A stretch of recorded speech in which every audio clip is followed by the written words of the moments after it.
Hey everyone, welcome back to the English Sleep podcast, your go-to English podcast for learning English, where you grow your English and mindset together. I'm Evan, and today we're hitting a big one that frustrates everyone, no matter your age, your job, your where you live. Yep, we're talking about focus, or more accurately, why you can't focus. Have you ever sat down to do something important and then found yourself checking your phone, opening 5 tabs, or wondering what is your page? Oh, all the times. I even lose focus while trying to fix my focus. Like I'll start searching how to concentrate, then and watching cooking video about eggs and every made. Haha, relatable. But here's the thing.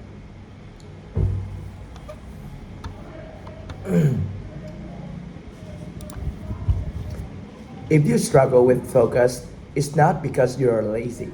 It's not about you're broken. Most of the times, the world around you is built to steal attention. And in today's episode, we're going to explore why that happens and how you can take focus back gently, not forcefully. Whether you're trying to study English, finish the book, or just be more present, this one's for you. And by the way, today's episode is slow, clear listening journey, perfect for B1 learner. So just sit back, breathe, and let's walk through this together. Let's get into it. So first, let's clear up the huge misunderstanding. If you ever felt like you just focus, it's not because you're lazy. Nope, not even close. It's actually because your brain is overstimulated, too much input all at once.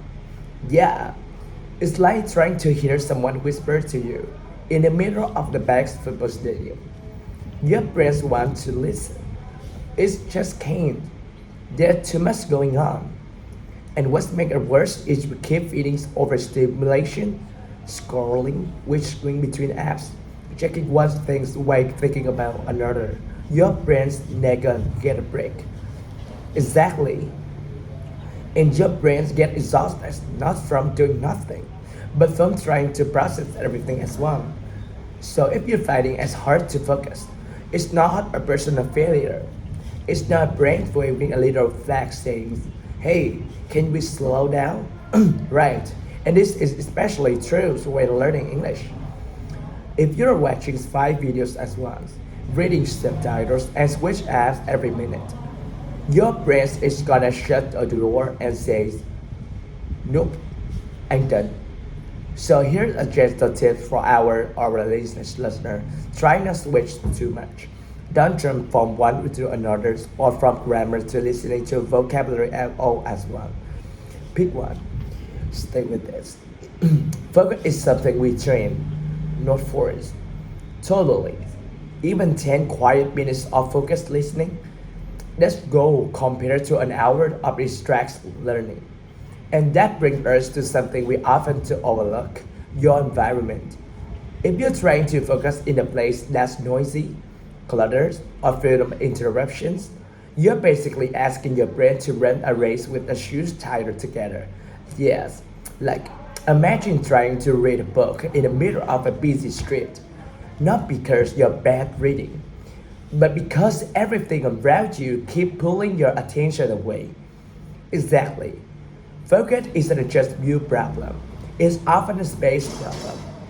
If your phone busy, keep your talking, or even your desk is messy, your brain gets distracted before you even start. So, for our English learners, think about creating a little focus zone. It doesn't have to be perfect. Just a small, quiet spot where you can might breathe. Maybe a clean table, some headphones, and 15 minutes without messages popping up. Yes, when you make space for focus comes to you.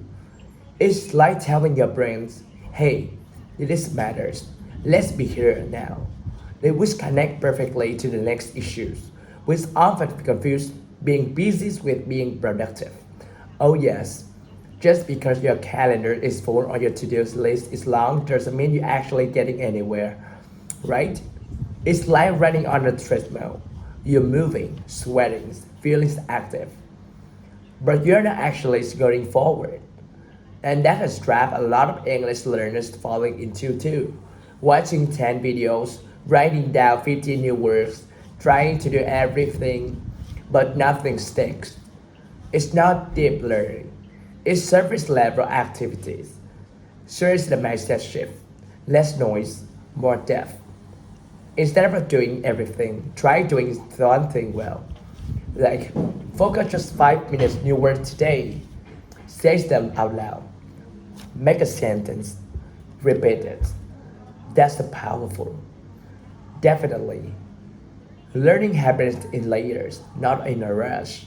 When you slow down, you remember more. You understand more. And over time, you actually improve faster. So don't measure your progress by how much you're doing. Measure is how deeply you understand what you're doing. And that's bringing us to something that often hides in plain sight. Your why. Why you're even doing the task in front of you. See, your brain is just a machine that doesn't automatically. It's what's meaning. It's one purpose. And when you sit down and learn something, but your brain can't see whether it's matter, it's going to resist. Right. Think about it.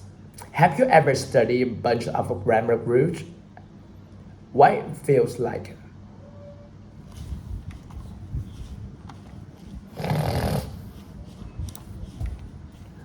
That's your brain saying, I don't get the point.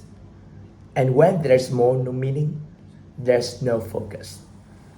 So here's gentle shift. Always connect your English learning to something real. Are you learning so you can travel, talk to a friend, get a job, watch your favorite shows without subtitles? Give your learnings a purpose, not just a task. And suddenly, your focus isn't forced. It's natural. Like your brain finally says, oh, now I get it. Okay, let's talk about my big myth. But focus should just happen. Like it's a magical smooth that's simply a driver with a star line. Nope. Focus isn't a mood, it's a muscle. In a muscle, you get stronger when you train it regularly and with intention. Exactly. You wouldn't expect to lift heavy weight to at a gym without practicing first, but somehow we expect perfect focus without setting up the environment for it. So here's a tiny tip that works wonder.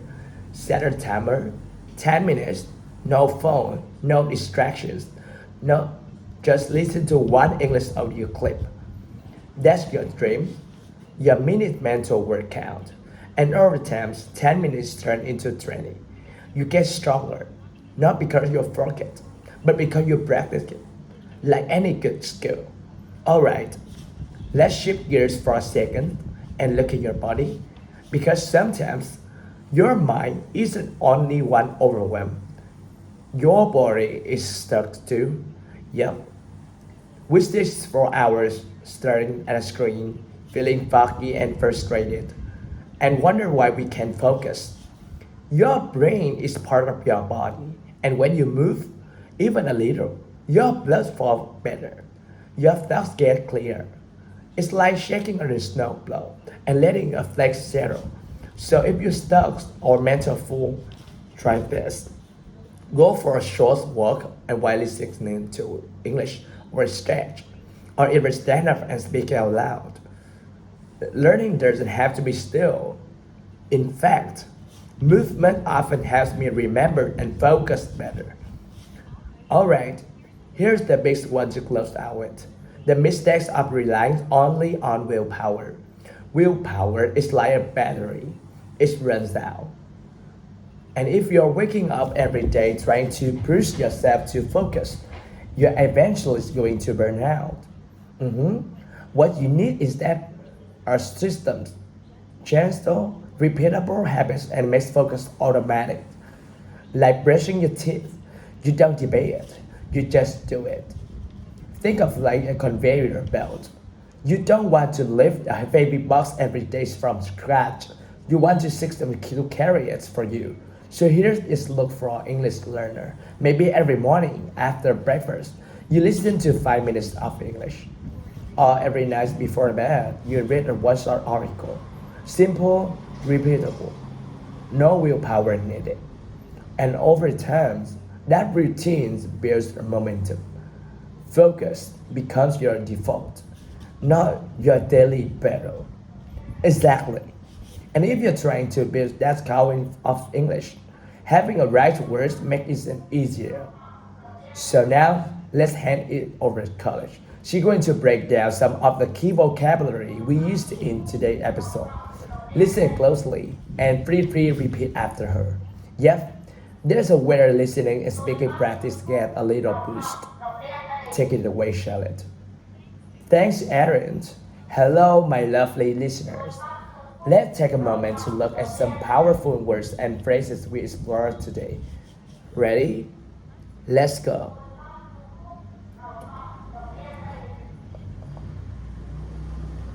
Overstimulate. This means giving your brain too much information at once, more than you can handle calmly. Example: constant scrolling overstimulates the brain. Say it with me. Constant scrolling overstimulates the brain. Next up, misunderstanding. This happens when people believe something isn't quite true, often because of confusion or wrong information. Example: it's a big misunderstanding that focusing means you're lazy. Repeat after me. There's a big misunderstanding that not focusing means you're lazy. Familiarly exhausted. This means extremely tired, not just sleepy, mentally or emotionally drained. Example: after switching the app all days, I felt exhausted. Let's say that together. After switching the app all days, I felt exhausted.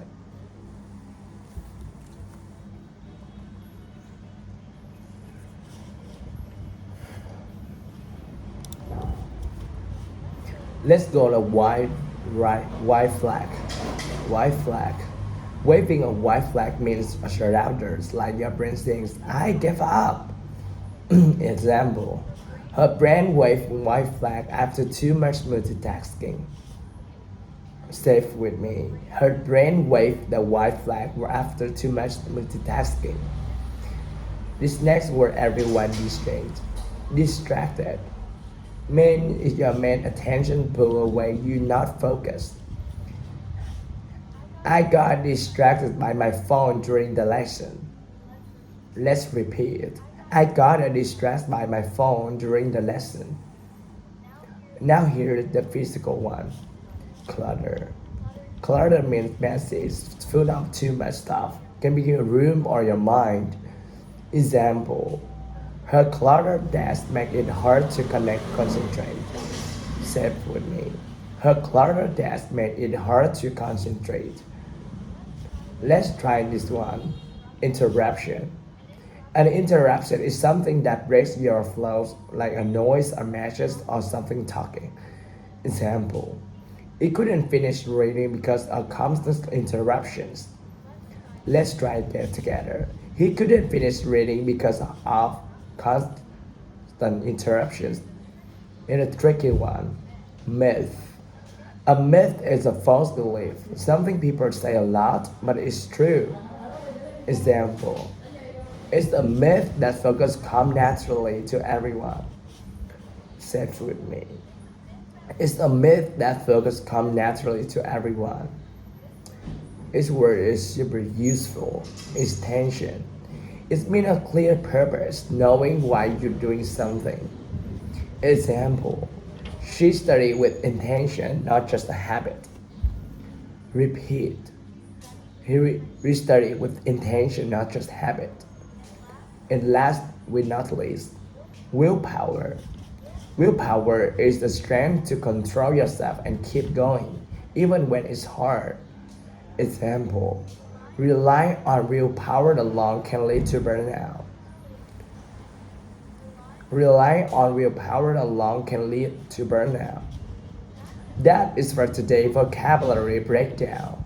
Remember, don't just learn these words, try using them this week.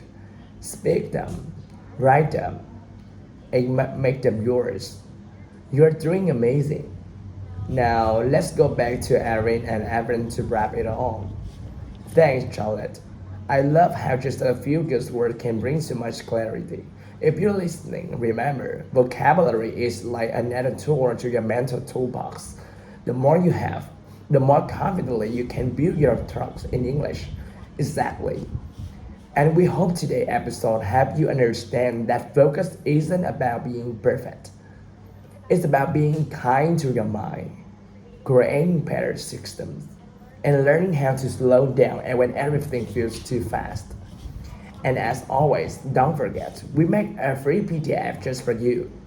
You'll find today a vocabulary list, grammar tips, and some reflection questions to help you go even deeper. And if you enjoy today's topic, let's let us know to the comments. What's the hardest part about staying focused for you? We'll be back soon with more real English, real topics, and real growth. Until next time, take care and stay focused.